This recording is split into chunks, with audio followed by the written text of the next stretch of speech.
अच्छा, आज हमारा जो टॉपिक है इन्वेंट्री मैनेजमेंट, उसमें आप इससे पहले क्या कर चुके हैं? आप कंपेटिटर सिलेक्शन कर चुके हैं। ठीक है, प्रोडक्ट आपने एक फाइनलाइज की, उस पर अपने कंपेटिटर अपना चूज किया।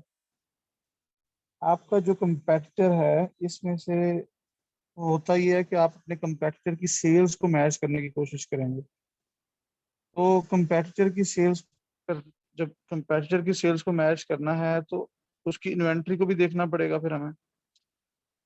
ठीक है। तो जो उसकी मंथली इन्वेंट्री है, ठीक है, जो उसकी मंथली इन्वेंट्री जितनी वो मंथली सेल्स कर रहा है, वो जंगल स्कॉट हमें बता रहा है मंथली सेल्स। ठीक है। उसका 4 टाइम्स मतलब 4 महीने की इन्वेंट्री हमारे पास होनी चाहिए। ठीक है। अब हम सपोज करते हैं कि इस स्क्रीनशॉट में एक कंपेटिटर है हमारा। एक कंपेटिटर हम चूज कर लेते हैं। ठीक है। उसको फिर उसके हिसाब से हम अपनी इन्वेंट्री कैलकुलेट करते हैं। तो यहाँ से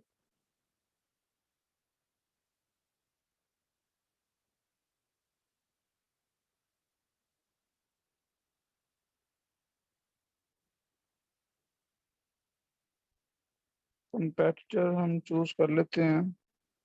देखें ये प्रोडक्ट फ्रीजर बैग्स, आप देख रहे हैं यूके की प्रोडक्ट है और कितने थोड़े रिव्यूज हैं। जरा इसको अब चेक करिएगा आप लोग कि इस वक्त क्या इसकी सिचुएशन है। ये हो सकता है 1 साल पुरानी मेरे पास स्क्रीनशॉट पड़ा हो, 1 साल पुराना है, लेकिन देखें कितने थोड़े रिव्यूज के साथ हंटिंग करके मैंने दी थी, लेकिन रिजेक्शन हो गई किसी वजह से।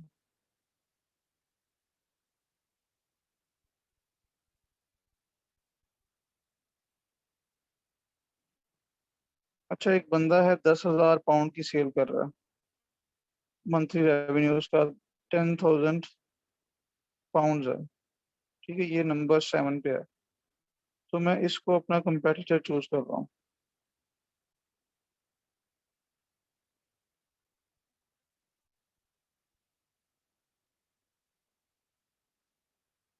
तो मैंने आपके सामने इसको हाईलाइट भी कर लिया। ठीक है। अच्छा,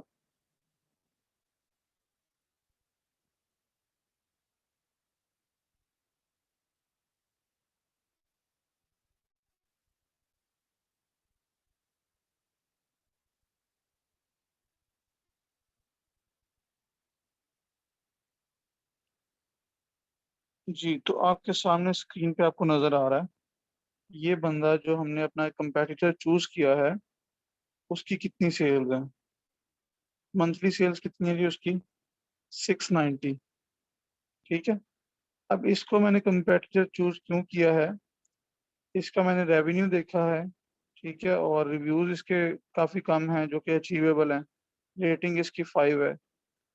ठीक है। तो मैंने इसको अपना कंपेटिटर चूज कर लिया और एफपीए वाला भी है। और इसकी प्रोडक्ट का वेट कितना है? 0.6 kg। कितना बनता है ये?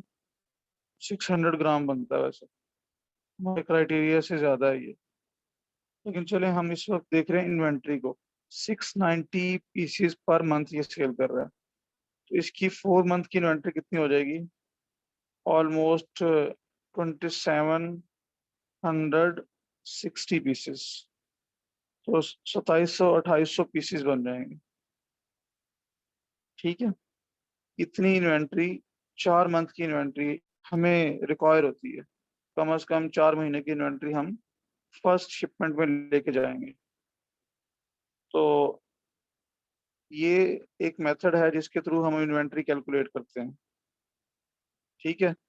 अब ये तकरीबन बने हैं 2800 पीस, 2700 2800 पीस 4 महीने के। तो ये एक टिपिकल सा मेथड है जिसको आप लोग देख सकते हैं। लेकिन इस मेथड में हमने जो सेल्स कैलकुलेट की हैं, जो मंथली सेल्स, जो इन्वेंट्री, वो खास इस सेलर की है। इस सेलर जो इन्वेंट्री हमने कैलकुलेशन की है उसका लिंक बाकियों के साथ नहीं है।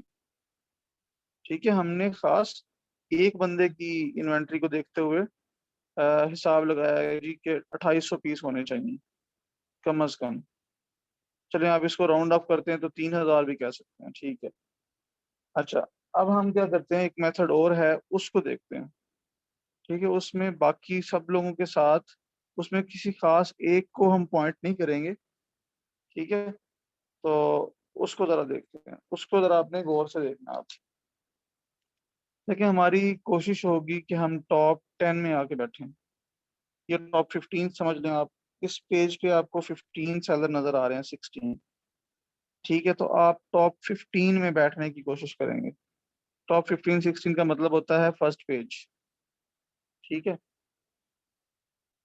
आप इन टॉप 15 की मंथली जो सेल्स है ना, इनको ऐड करें।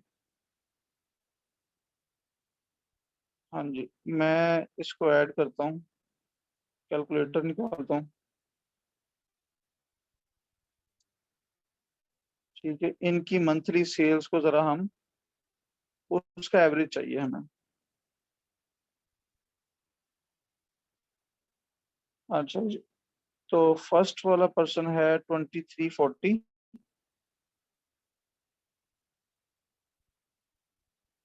प्लस, नेक्स्ट है 630,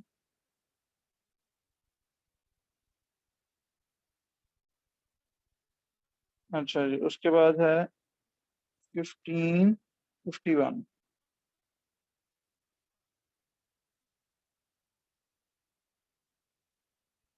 1551 दो दफा है, एक ही लिस्ट दो दफा शो हो रही है, तो इसको हम एक दफा कैलकुलेट करेंगे। फिर है 1574।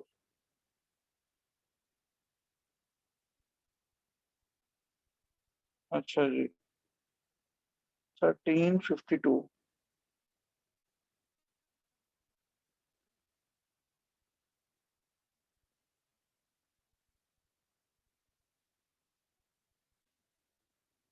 सॉरी, 1152 था, इसमें से माइनस कर रहा हूँ मैं 200।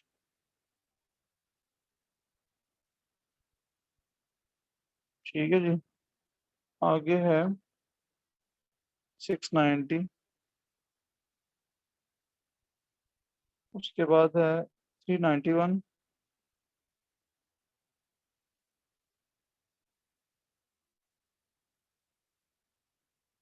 1574। तो ये 1574 वाली लिस्ट ऑलरेडी है, इसको हम दोबारा ऐड नहीं कर रहे। 770,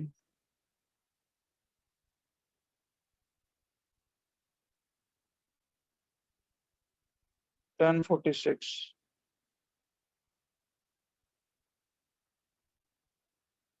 अच्छा जी, 11 हो गए टोटल, 460, 510,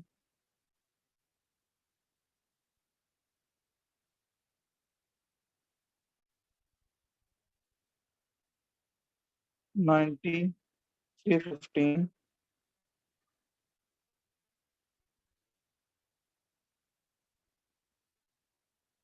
ठीक है, ये हो गए 11,519। अच्छा, ये कितने टोटल हमने लिए हैं जी? 15 सीरियल नंबर तक मैंने ऐड किए हैं, और इनमें से एक लिस्ट रिपीट हुई है। ठीक है, 1551 वाली लिस्ट रिपीट भी हुई है, 1574 वाली भी रिपीट हुई है।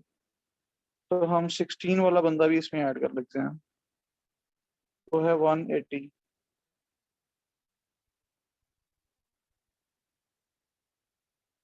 ठीक है, ये बन गए 11,699। तो 16 में से दो लिस्टें रिपीट थी, तो 14 लोग रह गए। तो इसको डिवाइड कर देते हैं 14 पे। 11,699 को डिवाइड कर दें 14 पे, एवरेज निकाल रहे हैं हम। हाँ जी, एवरेज क्या आ गई, 835। ठीक है जी,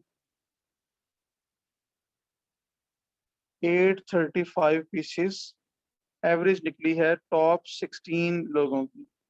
मतलब फर्स्ट पेज पे जो लोग बैठे हुए हैं, उन तमाम लोगों की मंथली इन्वेंट्री का एवरेज हमने निकाला है, वो है 835।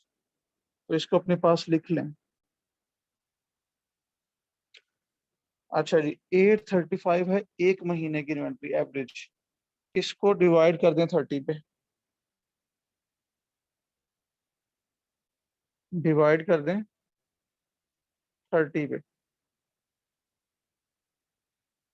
तो आपके पास एवरेज डेली की सेल्स आ गई हैं। एवरेज डेली कितने पीस आपको चाहिए, तो 28 कर लें। ठीक है, 28 पीसेस कर लें आप डेली के। ठीक है, यहाँ तक हो गया। अच्छा, इसके बाद अगला काम हमारा है,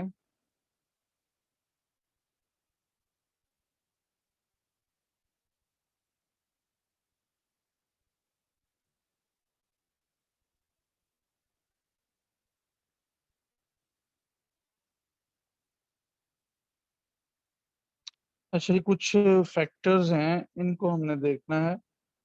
सबसे पहले तो है कि हम जो ये सोर्सिंग में आ गए हम। ठीक है, प्रोडक्शन टाइम कितना होगा, तो मैंने आपको पहले भी बताया कि प्रोडक्शन टाइम नॉर्मली 10 से 15 दिन होते हैं। ठीक है, 10 दिन वो लगाते हैं, लेकिन 15 दिन आपको कहते हैं। चाइनीज सप्लायर आपको 15 दिन ही कहेगा, अगर वो 10 दिन में तैयार कर लेगा तो 4-5 दिन वो एक्स्ट्रा ले लेता है।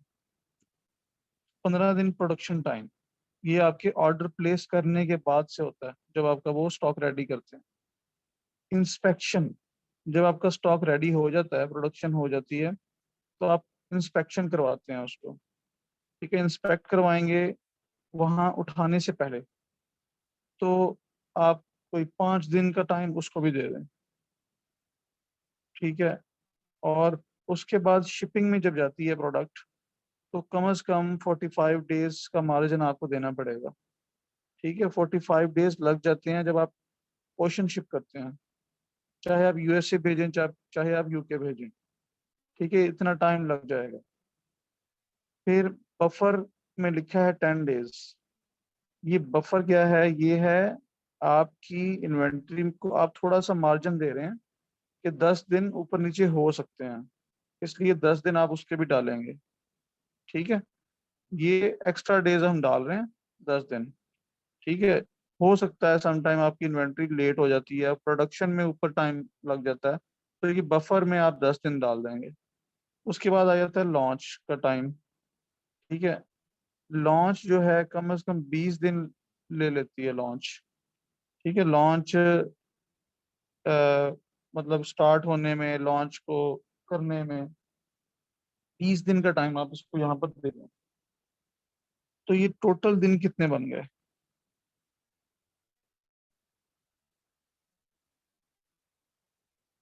इनको कैलकुलेट कर लें। हाँ जी, कितने, 15 5 20, 20 और 30 50, 90 95, 95 डेज बन गए ये। ठीक है, 95 डेज ये टाइम बन गया आपके पास।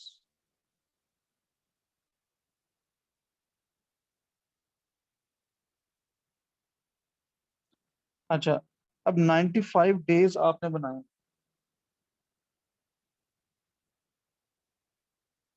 अच्छा, इसमें एक और फैक्टर है, वो भी ऐड करना है, ये थोड़ा सा ज़्यादा टाइम बनता है। एक और फैक्टर है स्टे इन स्टॉक। आपको आउट ऑफ बजट नहीं जाना, उसके लिए भी आपको कुछ दिन रखने हैं। तो वो कितने दिन रखेंगे, वो 30 दिन का स्टॉक आप अपने पास इन हैंड रखेंगे। ठीक है, 30 दिन का मार्जिन आप उसमें दे रहे हैं कि आप कभी भी आउट ऑफ स्टॉक ना जाएं। कोशिश हर सेलर की यही होती है। तो ये कितने हो गए टोटल, 125 डेज, ऐसे ही है। अच्छा जी, 125 डेज हो गए हैं। अब आपकी जो डेली के पीस बने थे वो कितने थे, डेली कितने पीसेस बन रहे थे, अभी जो हमने थोड़ी देर पहले कैलकुलेशन की थी इसी मेथड से, वो थे 28 पीस। तो 125 डेज मल्टीप्लाई बाई 28, 8, ठीक है, इक्वल्स टू, हाँ जी इसको जरा कैलकुलेट करें कितना बन रहा है। 3500, ठीक है, ये 3500 पीसीस आपको चाहिए होंगे जो आपने फर्स्ट शिपमेंट करवानी है। उसमें कितने पीस चाहिए? 3500, ठीक है। इससे पहले हमने कितने निकाले थे? 2800 जो हम एक सेलर को देख रहे थे, ठीक है। अब हमने ये इन्वेंट्री कितनी मंगवानी है? हमने टॉप 15 लोगों को देखा, ठीक है। टॉप 15 लोगों का एवरेज हमने निकाला कि उनकी एवरेज मंथली सेल्स कितनी है, फिर एवरेज डेली निकल आई वहां से 30 से डिवाइड करके। फिर हमने कुछ अपने ये क्राइटेरिया है, कुछ फैक्टर्स हैं, उनको देखते हुए दिन काउंट किए कि कितने दिन जो हैं वो हमें रिक्वायर हैं। तो दिन हमें 125 डेज लगेंगे, ठीक है। उसके लिए जब 125 डेज टोटल डेज हैं तो उसको हम अपनी डेली जो हमारी इन्वेंट्री रिक्वायर है उसके साथ मल्टीप्लाई करेंगे, तो ये हमारे पास 3500 एक नंबर आ गया। इसका मतलब है 3500 पीसेज आपको मंगवाने हैं, ठीक है। तो ये तो एक मेथड है। अब 3500 पीसेज आपको पता चल गया। अब अगर आपको ये देखना हो कि कितनी अमाउंट रिक्वायर है, आपकी कितनी अमाउंट रिक्वायर है, ठीक है, फर्स्ट शिपमेंट के लिए, तो उसका क्या फार्मूला हो सकता है? आपको अपनी लैंडिंग कॉस्ट का पता होना चाहिए, ठीक है। लैंडिंग कॉस्ट क्या होती है?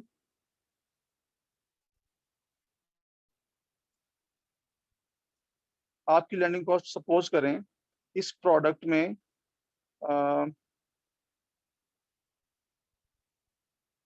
2.5 यूएस डॉलर है,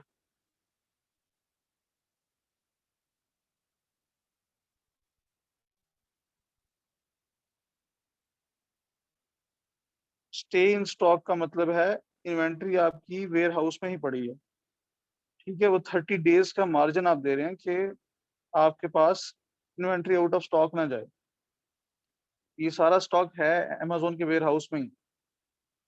अच्छा, लैंडिंग कॉस्ट आपकी है 2.5 यूएस डॉलर, ठीक है।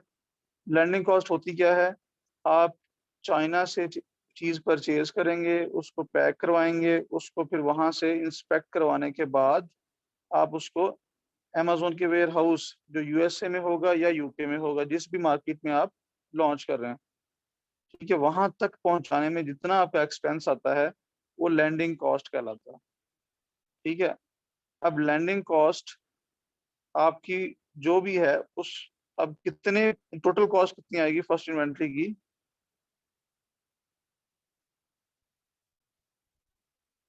फर्स्ट इन्वेंटरी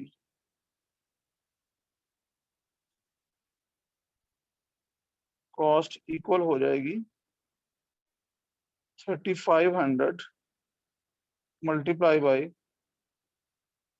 जितने पीस हम मंगवा रहे हैं और एक पीस का जितना भी रेट है, मल्टीप्लाई कर दें तो कितना बन जाएगा जी? ये